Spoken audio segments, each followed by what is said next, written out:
সেবাশ্রম সংঘ অরাজনৈতিক অসাম্প্রদায়িক ধর্মীয় সেবামূলক প্রতিষ্ঠান। এটা প্রণবানন্দ জন্ম জয়ন্তী উৎসব প্রতি বছর হয়ে থাকে। এই অনুষ্ঠানটি আমাদের ভারত সেবাশ্রম সংঘের মহান প্রতিষ্ঠাতা যুগাচার্য শ্রীমৎ স্বামী প্রণবানন্দজি মহারাজ, এই যুগের ভগবান, কলিযুগাদ্দা মাঘী পূর্ণিমাকে কেন্দ্র করে তিনি আবির্ভূত হয়েছিলেন 131 বছর পূর্বে। 131তম জন্ম জয়ন্তী উৎসব পালিত হচ্ছে। শিবরাত্রি উপলক্ষে গুরু মহারাজ স্বয়ং শিব অবতার তিনি নেমে এসেছিলেন ধরাধামে কলিহত জীবকে উদ্ধারের জন্য।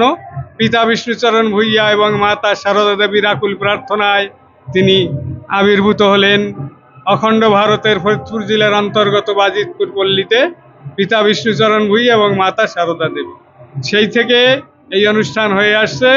গত মাঘী পূর্ণিমা হয়ে গেল, তারপরে স্মৃতি উৎসব হয়ে গেল, এবার প্রণবানন্দ জন্ম জয়ন্তী 131তম প্রণবানন্দ জন্ম জয়ন্তী। গুরু মহারাজের আবির্ভাবকে কেন্দ্র করে এই বিরাট শোভাযাত্রা করে শিবরাত্রি উপলক্ষে হাজার হাজার মানুষ এসে থাকে।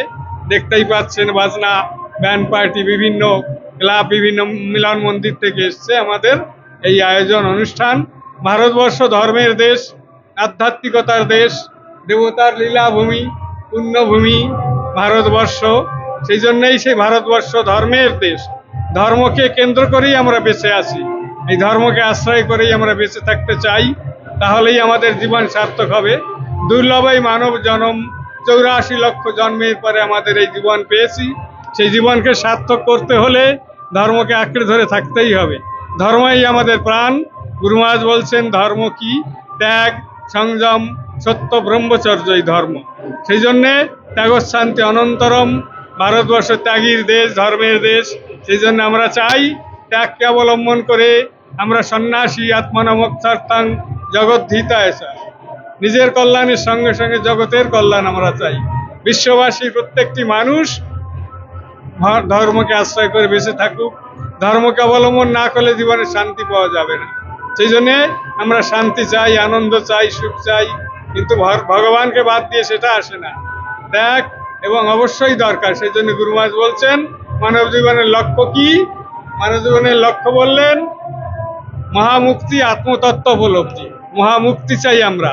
এই জঠর যন্ত্রণা, জাগতিক যন্ত্রণা, জ্বালা যন্ত্রণা থেকে মুক্তি পেতে হলে আমাদের আত্মাকে উপলব্ধি করতে হবে। আত্মা কি জিনিস, কোত্থেকে এসছি, কেন এসছি, কি জন্য এসছি, সেটাকে উপলব্ধি করতে হলে সাধন ভজন চাই। গুরু মহারাজ তাই বলছেন একটা বাণীতে, খুব জপ ধ্যান করিবে, জপ ধ্যান ব্যতীত চিত্ত শুদ্ধ হয় না, চিত্ত শুদ্ধি ব্যতীত শুদ্ধ জ্ঞান জন্মে না, শুদ্ধ জ্ঞান ব্যতীত ধর্মতত্ত্ব উদ্ভেদ হয় না।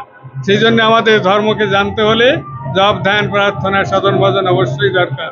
আর ভারত সেবাশ্রম সংঘ সত্য সনাতন ধর্মাবলম্বী আমরা মানুষ। সনাতন অর্থাৎ চিরন্তন, যা অনাদিকাল থেকে বয়ে এসছে, যা অতীতে ছিল, বর্তমানে আছে, ভবিষ্যতেও থাকবে, এটাই সনাতন, যার বিনাশ নেই, ক্ষয় নেই। আমরা সেই পরমাত্মার সঙ্গে মিশতে চাই। আত্মার সঙ্গে যোগ যুক্ত শ্রীমদ্ ভগবদ গীতা ভগবান দিয়ে গেছেন।